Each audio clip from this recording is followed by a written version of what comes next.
बिहार में आपकी पार्टी है, पॉलिटिकली एक्टिव हैं आप लोग, पर कुछ ज़मीन पे ऐसा दिखता नहीं है। एक भी विधायक नहीं है आपके। एक चुनाव तो चला गया हाथ से, और उसके बाद थोड़ा बहुत दिखा भी तो बिहार में जो इधर उपचुनाव हुए तो उसमें थोड़ा सा जलवा लोग महसूस किए। अन्य पार्टियों ने देखा कि इसका कुछ बढ़ रहा है समाज में। अच्छा। और भूमियार एक हो रहा है। हाँ। और भूमियार आपके खिलाफ मतलब अब वोटिंग का सोच रहा है। तो जितने भी उच्च पद हैं अभी आप देख लीजिए, चाहे किसी भी पार्टी का देख लीजिए, आप जेडीयू देख लीजिए, बीजेपी देख लीजिए, बिहार में खास करके उसमें कम से कम भूमियारों को इतनी प्राथमिकता तो दी गई उनको कि उच्च पदों पर उनको दिया गया। तो ये लोकसभा चुनाव आ रहे हैं, इसके बाद जस्ट विधानसभा चुनाव आएगा। पार्टी कुछ रणनीति बना रही है बिहार में, गठबंधन करिएगा, अकेले लड़िएगा, किन किन सीटों पर लड़िएगा? जो हमारी आवाज़ को बुलंद करेगा उसके साथ गठबंधन होगा। वो भी तो समझ नहीं आ रहा ना पब्लिक को। पब्लिक तो देख रही है, कभी कभी चूड़ा दही करते हैं, कभी मछली भात करने लगते हैं। तो ये कन्फ्यूजन काहे क्रिएट कर रहे हैं? जी नमस्कार, स्वागत है आपका। मैं हूं अविनाश भट्ट, आप देख रहे हैं द न्यूज़ हॉल्ट। आज बेगूसराय में थोड़ा राजनीतिक गतिविधि तेज हुई है। वो ये है क्योंकि होली नज़दीक आ रहा है, तमाम लोग होली मिलन समारोह करा रहे हैं। उसी उपलक्ष्य में आज आशुतोष कुमार जी आए थे। राष्ट्रीय जनजन पार्टी के सर्वे सर्वा हैं और भूमियार ब्राह्मण मंच उनका एक चलता है, उसके वो संस्थापक भी हैं। और कार्यक्रम तो समाप्त हो गया है और हमारे साथ राष्ट्रीय जनजन पार्टी के सचिव हैं सोनू शंकर जी, उनसे मिलवाएंगे। सोनू शंकर जी हमारे साथ हैं, उन्हीं के ऑफिस में मैं बैठा हूँ।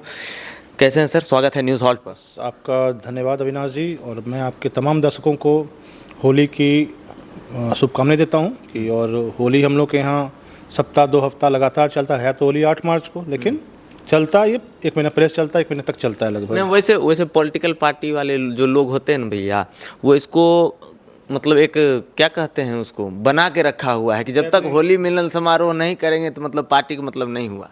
नहीं, होली मिलन समारोह का मतलब देखिए, एक चीज़ तो होता है कि तो प्रेम और सौहार्द का ये आपको त्यौहार है और रंगों का त्यौहार है। हम लोग को मानना है कि भाई पार्टी तो है, चलिए, तो जिस भी कार्यकर्ता से हम लोग का भेंट कभी नहीं हो पाता है किसी कारणवश, तो एक सम्मेलन या कह लीजिए एक मंच ऐसा तैयार होना चाहिए हमेशा कि जो कार्यकर्ता सोचते हैं कि भाई हमसे भैया आज नहीं मिल पाई या सोनू जी से भेंट नहीं हो पाए, तो एक होना चाहिए। इसमें कहीं कोई ये राजनीतिक नहीं होना चाहिए, अपने कार्यकर्ता से मिलने का एक बहाना कह लीजिए इसको। चलिए और ठीक है। सोनू शंकर जी जो हैं पहचान के मोहताज नहीं है, राष्ट्रीय जनजन पार्टी के सचिव हैं और अच्छे व्यवसायी हैं बेगूसराय शहर के। ठीक है, इनका क्या क्या बिजनेस है भैया जी?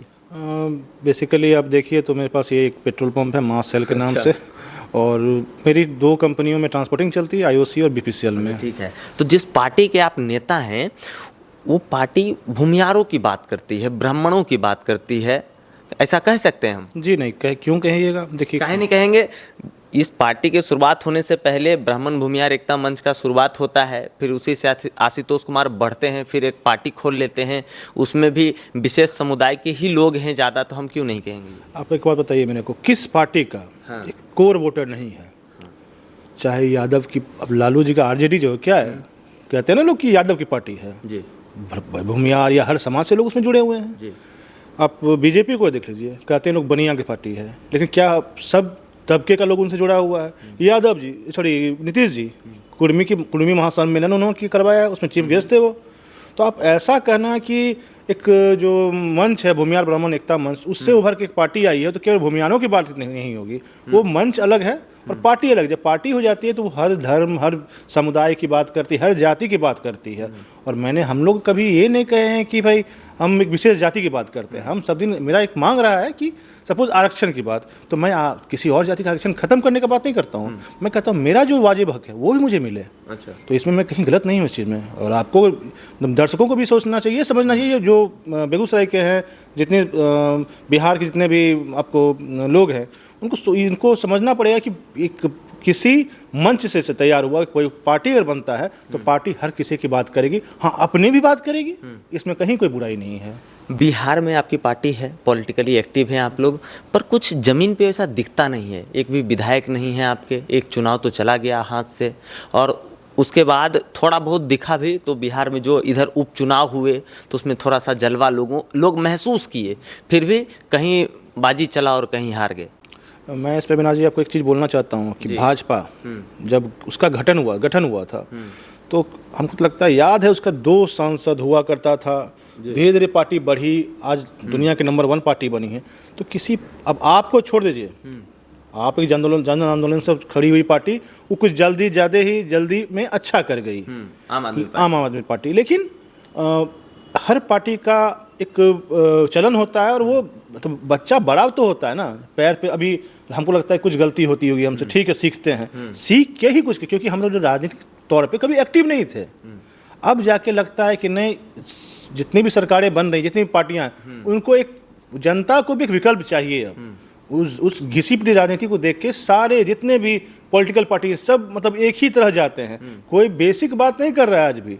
वो किसी धर्म को लेके, किसी जाति को लेके मतलब कुछ ज़्यादा ही प्रोत्साहन करता है बिहार की जनता को। तो ये नहीं होना चाहिए, और विकल्प के तौर पर तो हम लोग सोच रहे हैं खड़ा हूँ, तो इसमें कोई आपको ऐसा कभी महसूस हुआ है कि जब से जन पार्टी बनी, या जब से ब्राह्मण भूमिहार एकता मंच का गठन हुआ और ये सारे कार्यक्रम हो गए, आप पीला वाला गमछा पहन के घूमने लगे, तो आशुतोष जी को फ़ायदा हो ना हो, दूसरी पार्टियों में जो भूमिहार हैं उनको जरूर फ़ायदा हो गया है? हम लोग एक जो पार्टी हमारी है जी, वो भूमिहार ब्राह्मण एकता मंच से, वहाँ उससे पटना में प्रोग्राम हुआ था, वहाँ से उस पार्टी का नींव रखा गया था। अच्छा। तो जब अन्य पार्टियों ने देखा कि इसका कुछ बढ़ रहा है समाज में, अच्छा, और भूमिहार एक हो रहा है, और भूमिहार आपके खिलाफ मतलब अब वोटिंग का सोच रहा है, अच्छा। तो जितने भी उच्च पद हैं अभी आप देख लीजिए, चाहे किसी भी पार्टी का देख लीजिए, आप जेडीयू देख लीजिए, बीजेपी देख लीजिए, बिहार में खास करके, उसमें कम से कम भूमिहारों को इतनी प्राथमिकता तो दी गई उनको कि उच्च पदों पर उनको दिया गया। अब ये तो मैं आशुतोष भैया को श्रेय तो दूंगा इसका, हाँ। और बिहार की जनता भी देख रही होगी, कोई पार्टी बिना हमको लिए हुए चल ही नहीं सकती है आगे। इस बात में तो दम है, पर आपको नहीं लगता इसका ज़्यादा फायदा दूसरी पार्टियां उठा रही? देखिए, फायदा तो हमारे समाज को हो रहा है ना, और पार्टियां क्या फायदा उठाती हैं उससे कोई मतलब नहीं। पार्टी हमारे समाज जो जिस संकल्प के साथ हम लोग आगे बढ़े थे, वो संकल्प पूरा होते हुए दिख रहा है हमें। आज का कार्यक्रम कैसा रहा? होली मिलन में तो हम लोग भी थे, उस कार्यक्रम में बहुत अच्छा कार्यक्रम रहा, तो क्या था पूरा कार्यक्रम का शेड्यूल? थोड़ा भगवानपुर में कि हमारे बेगूसराय के जो जनसेवक थे, उन्होंने भगवानपुर को चुना, और वहीं पे इसका कार्यक्रम का आयोजन किया गया।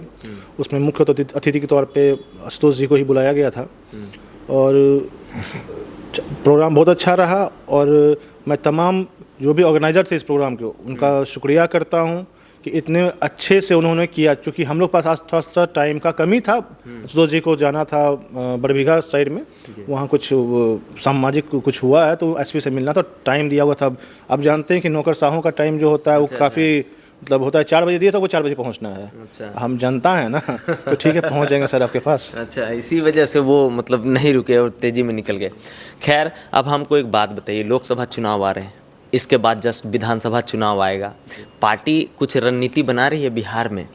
गठबंधन करिएगा, अकेले लड़िएगा, किन किन सीटों पर लड़िएगा, बेगूसराय उसमें है कि नहीं, बहुत तरह की बातें हैं। इससे पहले भी जैसे आशुतोष कुमार जी ने कहा था कि 10 सीटें लोकसभा की ऐसी हैं जो कम से कम हम लोग से छीन ली गई थी। अच्छा। उस पर हम छीन ली गई मतलब ये नहीं कि छीन ली गई मतलब कि वहाँ पे जो हमारे मतलब उम्मीदवार रहा करते थे, एक विशेष जाति ही कह लीजिए, उससे भी रहा करते थे, तो उनको वहाँ से इग्नोर किया गया है। अब किस कारणवश किया गया है ये तो हम नहीं ज़्यादा इसमें बोलेंगे, लेकिन हमारी उपेक्षा तो हुई वहाँ पे। तो उन 10 सीटों पर तो हम तैयारी करना कि मतलब इसमें बेगूसराय, मुजफ्फरपुर, मोतिहारी, ये सब हैं, इन चिन्हित हैं जो पहले भी बताया जा चुका है मीडिया को। और रणनीति क्या है कि ये तो हमारी आंदोलनी मामला है ना। अच्छा। और किससे गठबंधन होगा? कहते हैं ना, जो हमारी आवाज़ को बुलंद करेगा उसके साथ गठबंधन होगा। वो भी तो समझ नहीं आ रहा ना पब्लिक को, पब्लिक तो देख रही है, कभी कभी चूड़ा दही करते हैं, कभी मछली भात करने लगते हैं, तो ये कन्फ्यूजन काहे क्रिएट कर रहे हैं? ये थोड़ा सा आपने कुछ ज़्यादा ही राजनीतिक सवाल मुझसे कर लिया है, और पार्टी की अंदरूनी बात है, तो मैं इसको उजागर करना ज़्यादा अच्छा नहीं समझता हूँ। अच्छा, ठीक है, बहुत सारी चीज़ें होती हैं भाई जिसको आप सार्वजनिक तौर पे नहीं रख सकते, कोई बात नहीं, ठीक है। हमको ये बताइए, बेगूसराय से आप आते हैं, ठीक है, कुछ चुनाव उनाव लड़ने का कुछ सोचा हुआ है ऐसा? नहीं, विगत मैंने अभी इसके बारे में नहीं सोचा है, और पार्टी जब चाहेगी, और उसी का कैडर हूँ मैं, चाहे कि बेटा कूद जाओ इसमें, तो कूद जाएंगे, फिर देखा जाएगा क्या होता है, लेकिन अभी तक मैंने सोचा नहीं इसके बारे में कभी भी। तो बेगूसराय की ढेर सारी जनता सोनू जी देख रही है आपको, बहुत सारे लोग आपके जानने वाले भी होंगे, चाहने वाले भी होंगे, तमाम लोगों के लिए कोई संदेश है तो कह दीजिए। मैं संदेश के रूप में तुम्हें हाँ जो यही कहूँगा, होली को शांतिपूर्वक बिना सामाजिक द्वेष फैलाए हुए, और रंगों का त्यौहार है, प्यार का त्यौहार है, सब जगह प्यार अपना बांटते चलिए और यूँ कारवां बढ़ते रहेगा। फिर क्या बात है, बहुत बहुत धन्यवाद हमसे बात करने के लिए। बहुत बहुत धन्यवाद अमरीजा जी आपको भी। तो ये आप सुन रहे थे सोनू शंकर जी को, सचिव हैं राष्ट्रीय जनजन पार्टी के। जिस तरीके से इन्होंने तमाम सवालों के जवाब दिए, आप क्या सोचते हैं, आपकी क्या राय है, आप एक बार कमेंट करके हमें ज़रूर बताएंगे। और लगातार बने रहिए द न्यूज़ हॉल्ट के साथ। मैं हूँ अविनाश भट्ट, फिर हाजिर होऊंगा आपकी सेवा में। नमस्कार।